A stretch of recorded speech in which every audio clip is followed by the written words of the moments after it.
Welcome back. Okay. Welcome back to the Stayin Up podcast. It has been a long time. It has been a long time. Long time coming. Darling, don't you let me fall. Yep. So we honestly have been wanting to do one of these for a long time, and we just haven't had the time because every time we've hung out, it's been go music stuff because we've been really heavy on this new album.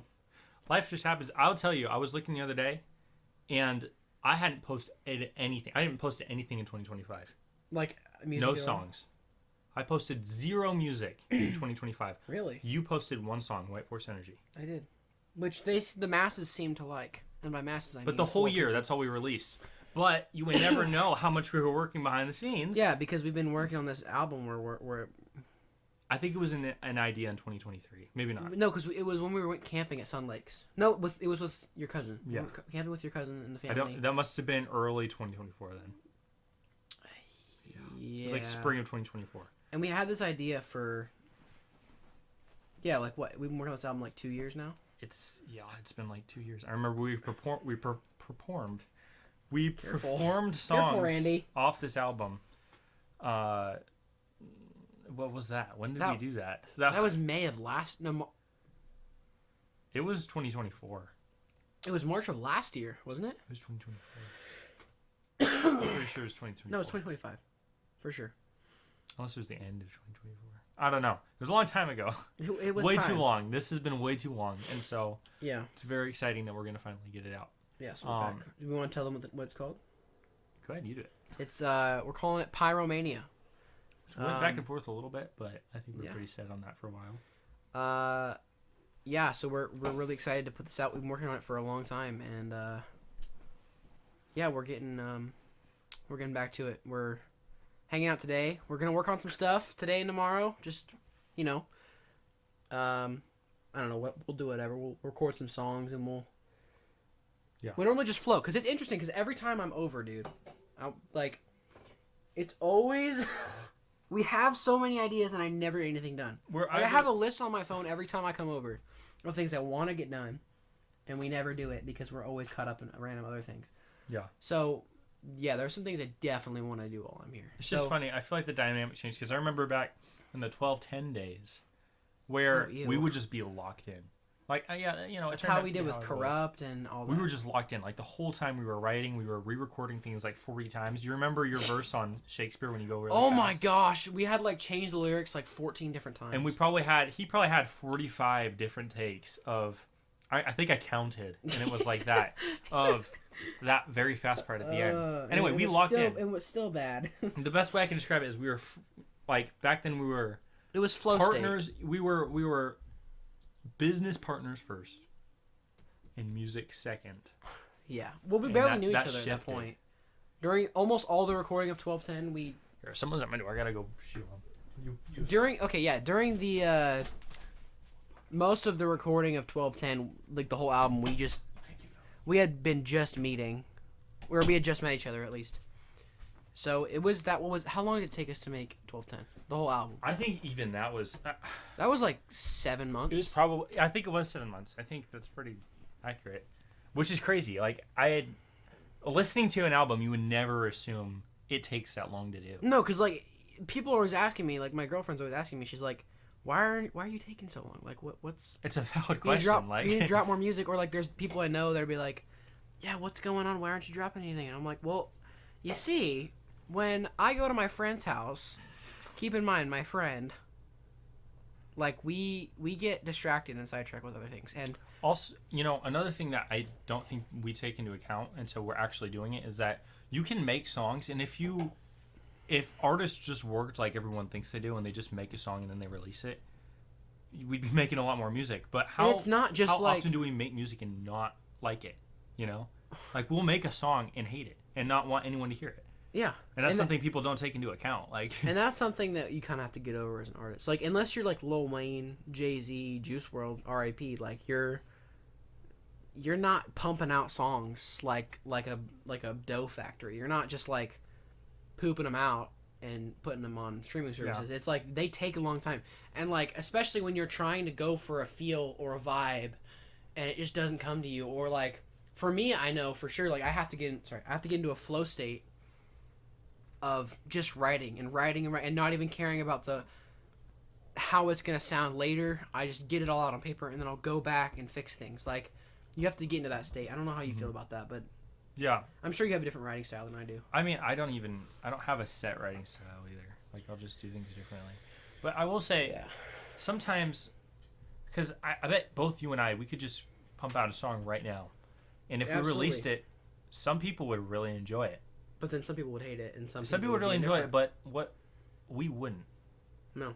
As the artist, and I think that matters a lot. And so there's a lot that we won't post because of that. And then there's other things, like I've had song ideas that I've recorded and then hated and scrapped it, and then I recorded that same song idea in a different way. Like 12:10 before we worked on it, that melody, I had that in the chamber for years. Oh, like absolutely. 2 years. And I tried several different ideas, and before I found one I liked. I don't like it anymore, but no, I liked it at the time. At the time, that song was that. I mean, I think it's catchy, but I think it's like if Crayons was audible. Yeah, it's like a kindergarten type beat. But here's the thing, though, man. Like,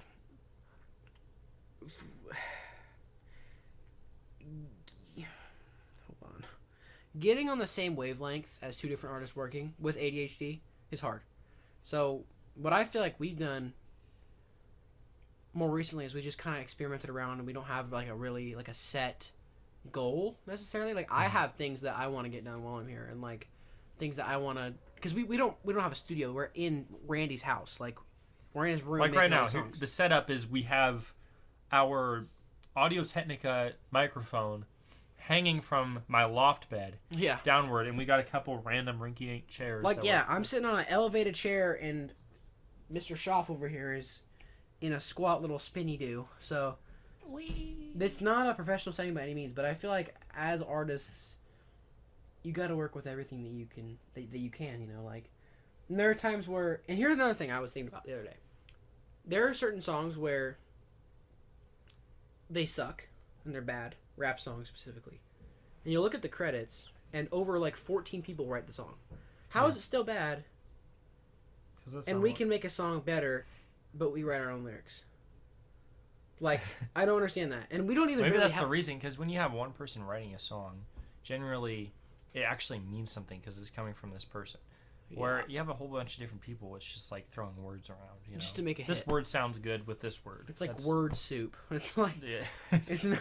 It's Martha not good. Speaks over here. And like it's not.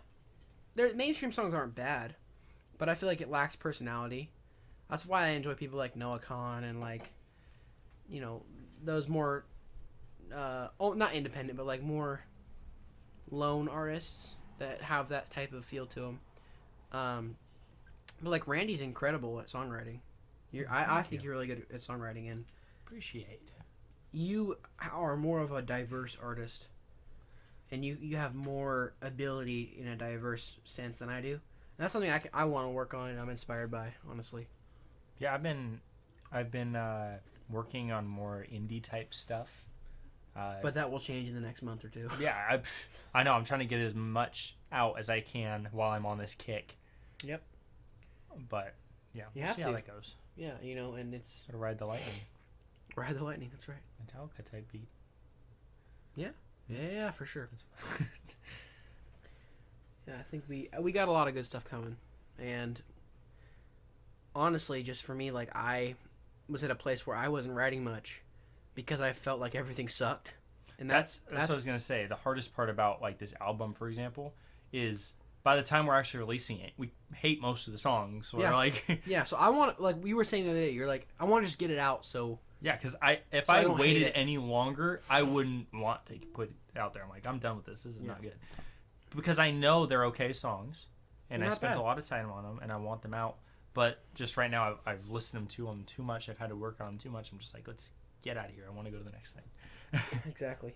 So it is easy to, if you sit on one thing for too long, it's easy to hate it with all your heart and not want to do anything with it. 100%.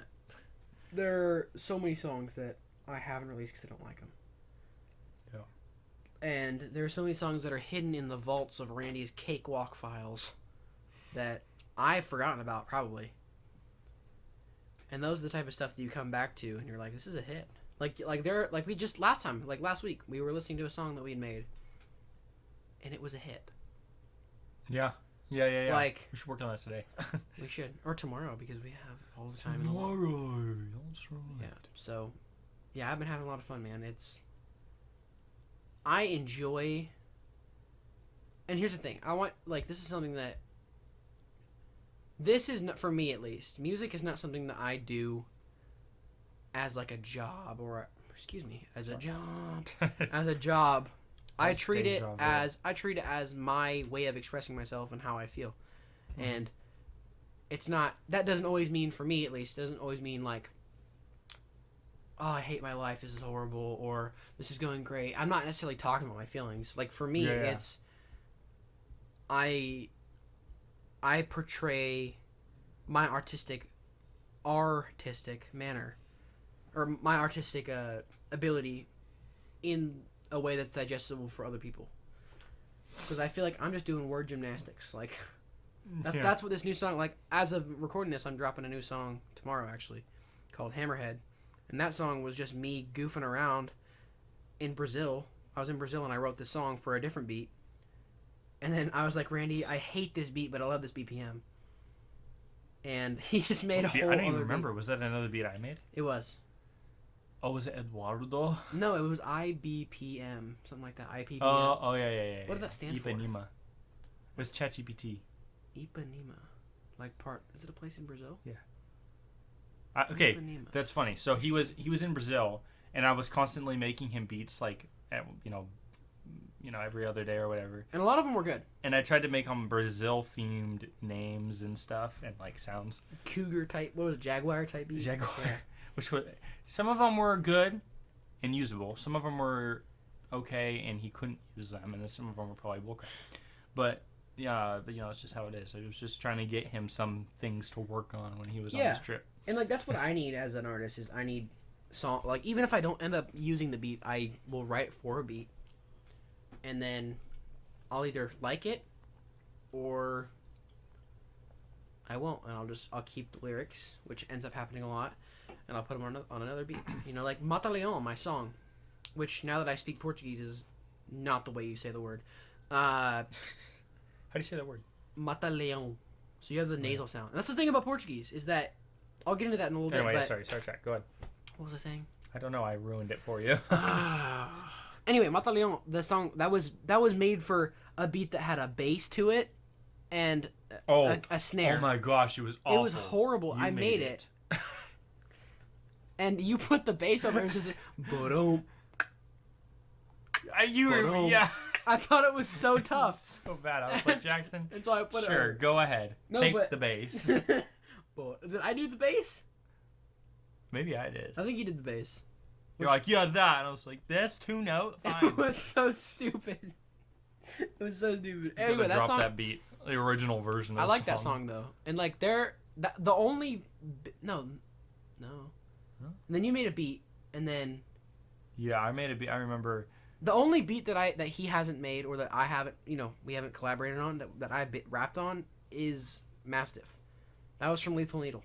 Yeah. And that was like a gift from Randy. He bought it for me. He bought me the beat. Actually, yeah, okay.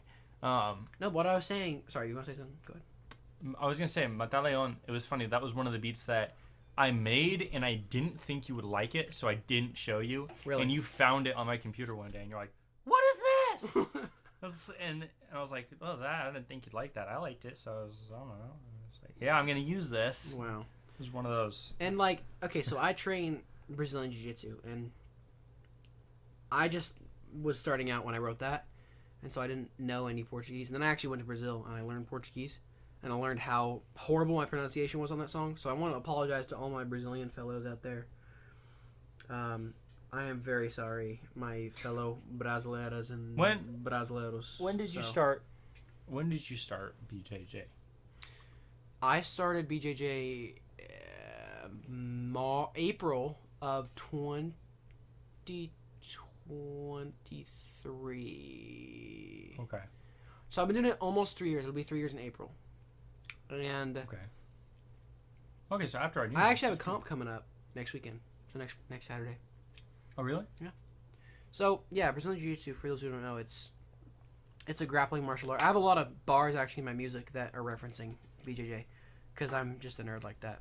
I have a lot of different interests, but that's like my favorite thing to do, and it's like wrestling. I always tell people it's like wrestling, but you have chokes, joint locks, submissions. You're trying to force your opponent into submission. Yeah. Which I do to Randy a lot, and he doesn't appreciate it. Well, it's funny. So How was the quickest you've ever annihilated a laugh? Anyway, okay. No, because I used to do judo. And Which this is was, so cool. And it's funny because it was years back, like Crazy COVID work. times, right? The COVID age. Oh no, wearing masks. Yeah, I was 12. And She was 12. I actually did it for probably a year and a half. It was actually, Wow. I got What pretty... belt were you in judo? It was yellow, but it was like your dojo where they were very slow with their belt ranking. So Yeah. I And just got that's yellow better. before I left. That's better than Yeah. And that's so it's in judo it's white, yellow, orange. I think Green? so. And they do the stripes too. Right. But they just do one stripe before Yeah. the next one. Except for like black. Jiu-jitsu, the belt system is like well, for me, so under 16, anyone under 16, it's normally white, gray, yellow, orange, green, and then once you're 16, you can get your blue belt. So I started out when I was 13 or 14, and I was a white belt for many years, and only last December I got my gray belt. And so gray belt, it was the next belt in the kids division because I was 15 at that point. And so now turning 16, I'm eligible for my blue belt. So hopefully that's coming up soon. Crazy. Leo, Coach Leo, if you're listening to this, Come on, blue belt. give me my blue belt, Leo. No, but it's funny because he'll do things. Sometimes he'll just attack me. And I'm like, hey, I remember that now. Like, because it's like stuff I'm familiar with from judo. Because there's a lot of similarities. Like, when it comes to... No, like, absolutely. And because... Go ahead, sorry. with the throwing and stuff. When I left, we like had just like a few months into like choking. Yeah. So I had just started that, so I didn't learn The very much of that. newaza, the ground techniques. Oh, newaza. Yeah. So, yeah, like, well, Brazilian Jiu-Jitsu actually was, and I'm talking about this, it was, Shintaro Higashi? Nope, that's a different person. What was his name? Founder. Judo. Oh my gosh, Jigoro Kano. Yeah. Jigoro Kano. Okay, so, he brought judo to Sao Paulo and Rio, or Rio de Janeiro, as the Brazilians call it, in the 1920s. And Carlos Gracie and Helio Gracie, they trained under him. And they founded Brazilian Jiu-Jitsu after judo because they felt that there needed to be more ground techniques and stuff. But there are a ton of similarities. Like, I, as a practitioner, I use a lot of the judo techniques in jiu-jitsu because I feel like it translates a lot. And yeah, I enjoy doing it. I didn't know that about him actually going down there. Yeah, he went to... Jigoro Kano. He was trying to spread it everywhere. Really? Mhm. Yeah. That's cool. So Hickson Gracie, one of the Gracies, was the guy who brought it to America, I think. I could be wrong. Don't quote me on that. No, but yeah, it's I love it. It's fun. And I think... Did you go with me one time? You went with me one time. Where? To Jiu-Jitsu. Mm-hmm. You should tell him about the time that I invited you and you couldn't get in. Oh my gosh, that was I a felt so long bad. time. It was a long time ago. That was probably... Well, it was dark out. I was You were working with 16 Mike. at the time. I was working with Mike, and it was dark. It was like fall, and it was raining. It was raining bad. So I just got out of work, and I was like, Probably already stressed. yeah, and I already had started raiding, and I got something in my eye. Okay, it already had started raining, and I was like, you know what? If I don't do it now, I'll probably forget. And he's been wanting me to do it for a little while. I'm gonna go up there, and I drive up there, and it gets 45 dark. minutes away, by the way. I can't see the lines on the road. Everything is a reflection. Just rain. I pull over at a gas station at some point, and I'm just like, what is a map? Like, I'm figuring it out. I do not know where I'm going. My old gym, by the way. Because I am, like, new to driving at this point. Like, I am I'm very fresh. You could driving. only I've been driving for drive people. I had my license for probably 6 months at this point. Wow. And if that. Because, I got it's this whole thing. Anyway. And I was freaking out. And I got up there halfway through his class or so. It was like 15 minutes ago started. So 15 minutes in, I go in there. This guy comes up, super cool guy, and he's like, "How's it going? All right. Oh, okay. You're sure? Okay. I'll see your waiver." It's like, Jackson, you didn't say anything about a waiver. And he comes over. I'm sorry, man. I didn't know. This is something he's been asking me for a long time to go to. Okay. Asking his coach about it. It never mentioned a waiver. Okay, here's the thing. You have to be 18 to sign your own waiver, obviously. And so my thought process was, okay, he'll just send it to his mom and she'll sign it. But I'm not thinking that you can't do that. Yeah, you can't do that. So So I'm like, I thought, and again, I love this old gym I was at, but they were very stickler about making 100% certain that there are waivers, which I think there should be. I think there should be. It was a safety thing, and he was a minor at that point. At that point, but I was so disappointed, and I was so mad at myself. So I was like, yeah. After that, I was just like, well, I'm up here. What am I gonna do? I was on the phone with my girlfriend, of course, at the time. She's still my girlfriend. At the time. For the time being. At that point. Anyway, temporary chick. No, temporarily my girlfriend. Okay. And I was like, well, I'm hungry. I didn't have money because I just didn't have money at the time. I was broke. All my money went into gas. As most monies do. But in my cup holder. What? I don't know. My cup holder, there was a few quarters. A few loose, and it still is to this day. A few loose quarters. So I was like, I asked my girlfriend. I was like, how much does it cost to get a sandwich from McDonald's? Because he was geeking. He was like, I need something to ease my pain. Dude, I needed Sammy. I was mad for you too, by the way. So, and I found out I could get a couple items from the amount of quarters I had. Dollar menu type of music.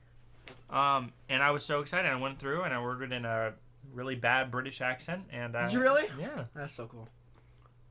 Way to lighten your own mood, big man. So yeah. But you went with me, okay, and then I had to redeem myself. And so this I think I was 18 this time, right? I think so. Yeah, you were 18. So I went really recently, pretty much. Yeah, it was like October. You had just turned 18. And it was an open mat at my gym. And we were just like, I was just like, hey, you want to come along? Because I had stayed the night, and so we were just like, all right, let's just go to jiu-jitsu in the morning. So we just went over there. New gym I'm at now at this point. I'm still there. And he rolled around.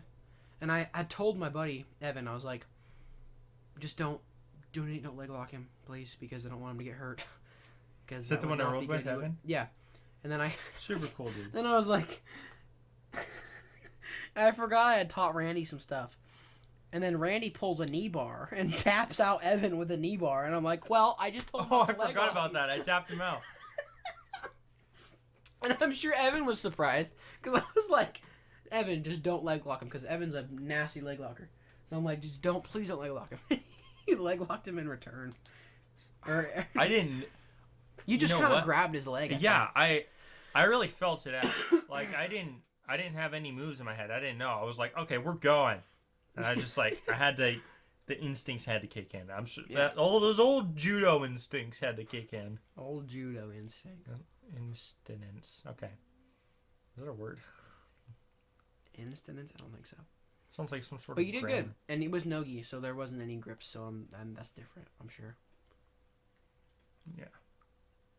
Judo has very heavy gis. Oh, dude, it's like wearing a rug. Okay. Jiu-jitsu's like wearing a rug, but judo's like wearing a carpet. Oh, is it thicker? Are they different? Well, judo gis are like they're much baggier. Yeah. Because you need more to grab, obviously. Yeah, they're meant for. Yeah, they're. Yep. They're meant for just to be manhandled by the lapel. Lapel, yeah. Would you ever consider, if you had time, would you ever consider taking up a martial art again? If I had time, there's so much I would consider. I would do ballroom. Do ballroom. I would probably do that with you. I gotta talk your girlfriend into getting your kids into a jiu-jitsu class with me. Okay, we don't have kids. Well, no, when you do. Because my dream would be to go down to Brazil for a few years, train under some Brazilian guys, and come back and open a gym. And I want to have a kids program and have Randy's kids as my pet. Oh. Nope. Oh. Or like that type beat. Yeah, I'm excited. I'm excited to do that. Planning on it. Counting on it. Planning on training your kids. Your kids don't come, my not business doing it. is destroyed. Not doing it. Yep. Yeah, that's right. My business is fully dependent on your children's attendance.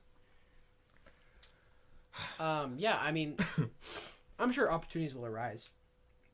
Like, I'm sure you won't have this job forever. I'm sure you'll have more availability at some point. And, if you ever wanted to, bro, I know I have a lot of connections. And depending on whatever martial art you wanted to do, man, like, I can hook you up. I know someone for everything. Muay Thai. Oh my gosh, you know a guy? Muay Thai. I know so many guys. I know a multitude of them. I know a Muay Thai dude, boxing dude, kickboxing dude, judo dude, jiu-jitsu dudes, multiple jiu-jitsu dudes, in fact. You know some judo guys? Yeah. I wonder, in the area? Well, yeah. I wonder if I know them.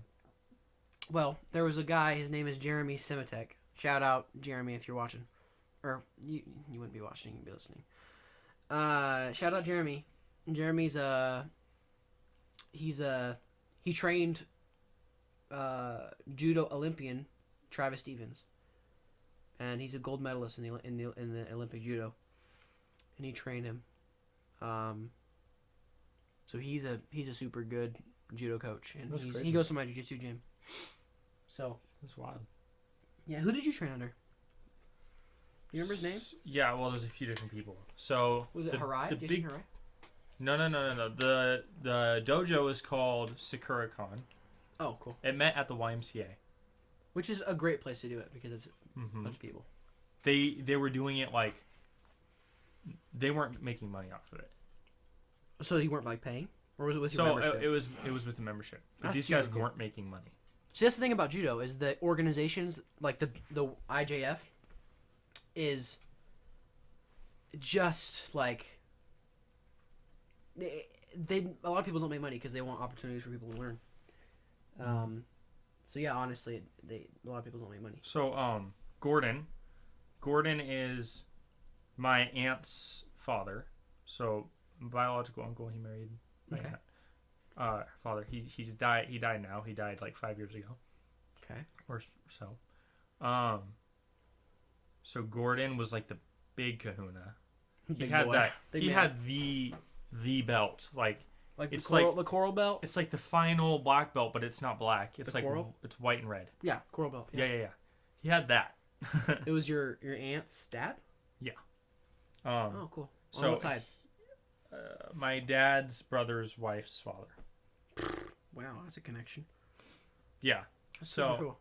So was he a coral belt? He's been doing. Yeah, he was the coral belt. He's been doing that like since he was very, very young. What's his name? What was his name? Gordon Bowman. Bowman. I wonder if I can look him up. Gordon Bowman, and then there was David, Sensei David something. He was South African. That's super cool. He had a beautiful accent. Apparently beautiful eyes. That's what all the girls said. Yeah, Gordon Bowman. I believe that was it. Nope. So that's a game character. That's a video game character. Then there was guy? A few other. No. Oh. Keep going. I'm just looking. I think it was Bowman. Keep going. Keep going. Yeah. So there's a few This guys. man. No. No. Oh, he's probably in here. Let me see. Sorry, we're looking at things. Who are you apologizing to? Ain't nobody listening to this. Wait, I'm gonna look up Sakura-Con Dojo. Go ahead. Sakura-Con. I encourage literally everyone to take up a martial art at some point in their life. It's so good for you. So good for confidence.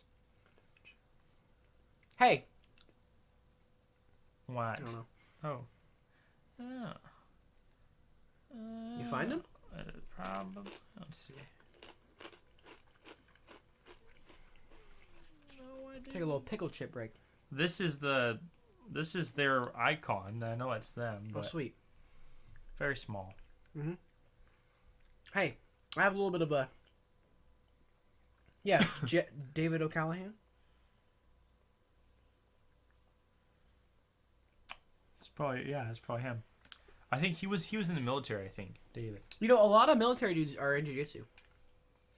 I think he flew judo. airplanes. Air Force?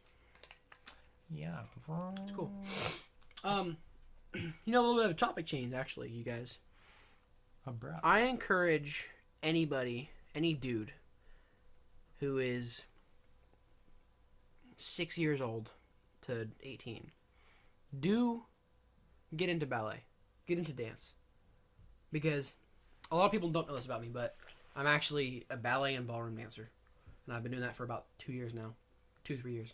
And it's been the greatest boost in my confidence. Dude, like... So I go to the same studio that Randy's girlfriend goes to. And yours. And my girlfriend. My girlfriend's parents own it. And it has been the best thing for my confidence. It's helped in every single area of my life. And so when I tell people I do grappling, jiu-jitsu, and dance, you just see the look on their face. And you play piano. And I keep animals. I keep a ridiculous amount of animals. You're so scattered, like all your hobbies. It's so awesome. I can't pick a lane. So that's not a problem to have. That's not a problem. If that's your problem to have, your it's a one good lane is music. Music, girlfriend, work. I love that for you. Bible, Jesus, Jesus. That guy. That guy. I think I just encourage everybody. And I've encouraged Randy, but he just doesn't have time. Yes. But that's okay, because... I need to learn how to punch people. Boxing with Charlie.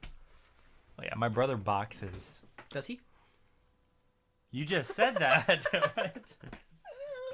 Oh. Oh. Just checking.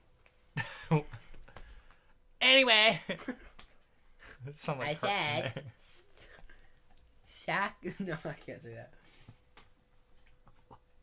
I feel like this has been, so far, the most cohesive pod we've done. Look, we're already 33 minutes in. Does it feel like that? It doesn't. I feel like, this doesn't have to be an hour long. We could just end it soon here. Read some Bible Do you have any... on the pod. Do you have any, anything you want to add and talk about? Hold on. Let me scan my brain for this. Let me ask you about this. Okay. So you do. What are your top 3 favorite animals? Oh, you're bringing animals into it. Dude, I love animals. Top 3 favorite animals. Just based on your personal preference. I always loved giraffes, Those are pretty cool. but I don't anymore. No, I'm just kidding. I don't know. They just don't seem as special as I did when I was a little kid. I really like cats. Really? You have cat energy. White cat Sophie energy. doesn't because she's allergic. What a loser. So I will not have a cat. You get a Even the hairless one she's allergic to. How? It's because they have dandruff still. Just don't get a cat. Yep. Anyway, so I really like cats though. And they're not gonna like be annoying. You know, it's a cat. Like you have to come to them. You know, so they think they're better than you, and it's great. I like cats. Birds are super underrated as pets too. Just want to throw that out there. Birds, I don't have as much experience with. Just Rocky, and he annoys me. Well, cockatiels are louder than parakeets. I've had parakeets, and they're much quieter. Yeah, I just feel like you can't interact as much. I don't know. If you train them right, you can. Absolutely. Yeah, I don't know. It's brain You like lessons cats, huh? I like cats. What else? I like. Okay, overall, I don't like dogs. Really? But I have. Me either. But specifically a few types of dogs that I really do like. Mm-hmm. If they stink, I don't like them. No. But I'm not a huge fan of dogs, actually. I like Duke. He's a golden retriever. Yeah, me too. Me too. He's a golden retriever. Golden retrievers are generally really good dogs. I just don't like any other kind of dog. Any other kind of dog. I'm sure I'll meet more. I'll have more dog experiences. Dogs. But just see, I don't know. See, for me, like... You know what I mean? Yeah. That's a good list. Like, I like monkeys. I really like monkeys. I had a monkey encounter in Brazil. You didn't tell me about this. Now you need to tell all of us. Would you like to hear it? Or were you done with what you're saying? Yeah, tell me. So, I'm in Brazil, right? We went to this little park, and I'm a wildlife dude, so I like looking at wildlife. And we went to this park, and all the signs everywhere said, "Do not feed monkeys. Do not feed monkeys." And there are these little, what are they called? Not tamarins. Is it not? Marmosets. They're called marmosets. And they're these little gray and black little monkeys, and they're about the size of... Body's about the size of your hand. Just like... Oh my gosh, so tiny. But they got tail that it's like comes down to here. So, they're pretty cool looking, and I had an apple in my pocket. So I was biting off these pieces of apple and giving them these monkeys, and they're just falling out of... Like wild monkeys. They're falling out of the trees everywhere, climbing up arms. They're super cool. And that was super fun. There's little tiny little black monkeys. And they look like little humans. It is very unsettling to see them in the wild. Very, very unsettling. But it was fun. I liked it. Monkeys are pretty cool. So you fed them anyway? Yeah. I don't care about the legal system in Brazil. Person. I also got Feeding yelled God's at. critters. I got yelled at by an Argentinian for trying to catch a giant lizard. I was at the beach. And there was this lady. And she goes, I see this giant, maybe like 4 foot long lizard. It's called a tegu. Big old black. Is that the one you're in the video with your dad? He's like, I do not want to pursue that. When did he? I don't know. Yeah. And so I'm like, I'm gonna go down there and get that. So I told my cousin, I'll be right back. And I go down there to the beach, this like dune area, and this thing's just chilling. And as I'm going towards it, I'm getting these spikes in my feet because there's like these spiky plants. And I grab its tail, and this lady looks over and screams, "No let go, potty, potty, no let go, potty, potty." I'm like, what do you want from me? Like, I had to understand. It took me a second to realize what she was saying because Portuguese is not my first language. And so she's yelling at me, and then this Mexican dude randomly happens to be there, and he speaks English and Portuguese and Spanish. So I'm like, what is she saying? She's like, she saying no touch, no touch. I'm like, I'm a professional. I'll do this, and I am not a professional by any means. I just have a passion, and I know how to respect animals. So I'm reaching down, grabbing this lizard by the tail, and I get freaked out, and I almost grab it because it's like my dream to catch one of these things. And this lady's screaming at me. She's got like nothing covering her chest. She's like barely clothed, and she's screaming at me for catching a lizard. And then I looked it up later, and it's like a $5,000 fine. But oh, she's trying to save you money. Mm-hmm. She's being a good Samaritan. Because in America, there's not many animals you have to get a license to catch, like just for fun. Because obviously you're gonna release them. So, yeah, that was my story about lizards. I like the monkeys. I want a monkey. You know, one of my favorite animals, and I think my favorite animal ever, is a chameleon. And I'm probably gonna end up getting one soon because they're super cool. I love chameleons. You got to put that thing on all your album covers. Well, little known fact about me, I have 3 snakes, 3 pythons, 2 geckos, a toad. I thought you only had 2 pythons. When did you get a third? The white one? Well, what are the other 2 then? Brown and yellow. You got a white one? Yeah. When was that? Last year. Oh, I thought you only had 2. It's funny because my setup at home is a bread rack. Right, and on the very bottom shelf is the cage, and then that's the mixing board, the mouse pad. It's just the epitome of you. It's me. It's very me. It's very me. You just got like, you live in a zoo and make music and sleep in it. I do. It's kind of cool, but I don't want to. Ants in here. You got bloody ants. It's your fault, isn't it? What kind of? Probably one of the pounds of cage. You know, a funny story. Oh, about the pound? So, in Brazil, In Brazil, they make this cheese bread. They call it pão de queijo. They say, And Randy likes to make fun of how it sounds. pounds, okay. So I asked the Brazilian grandmama, and I was like, hey, how do you make this? And so she sent me the recipe, and I was making it for experiments. And I don't know how you felt about it, or if you liked it at all, but... I did. I just didn't eat it. And so I made some for Randy, and this little munchkin... I'm actually very tall, but that's okay. This tall munchkin... I'm actually not a munchkin. This tall human being named Randy... Bingo. leaves this tray of like 13 pães de queijos. A baker's dozen, mind you. I ate one when you were here. Around, just on his shelf. And I came over 2 weeks later, and the tray is still there. It's still there. You left it. 2 weeks. And I looked at it, I was like, it's probably moldy. And I opened it up, and I got a waft of just moldy cheese in my face. And I wouldn't judge you for just forgetting it there. Like, it doesn't look like a tray of food. It's just like a tray, and it was covered. When I threw those away yesterday, those suckers were black. Black. Bro left moldy pão de queijo in his room. Like black. I didn't even have to open it up to see the black hue. What'd you do with my tray? Did you throw that away too? What? Do you want that back? Did you really? I could dig it. You're gonna have to. Okay. That's like a reusable one I was wanting to get back. Okay. Can you? My mom's been asking about it for like 2 weeks. Oh, I'm sorry. Oh, we gotta wash the mold out. You're gonna help me. Okay. And on that note... Well, thank you for listening to our debauchery shenanigans, and... I hope you guys all are blessed this week by the Lord, and that you may see the Lord in every way in your guys' life. We love you all, and we respect you for listening, because this is a hard thing to listen to. Yeah, and please get good sleep. Don't let your pillow be warm. And on that note... We will see you guys in the morning. Probably not. Well, probably, because this is a very small group of people that listen. Yeah, about 14 of them, in fact. We have stayed up. We have stayed up.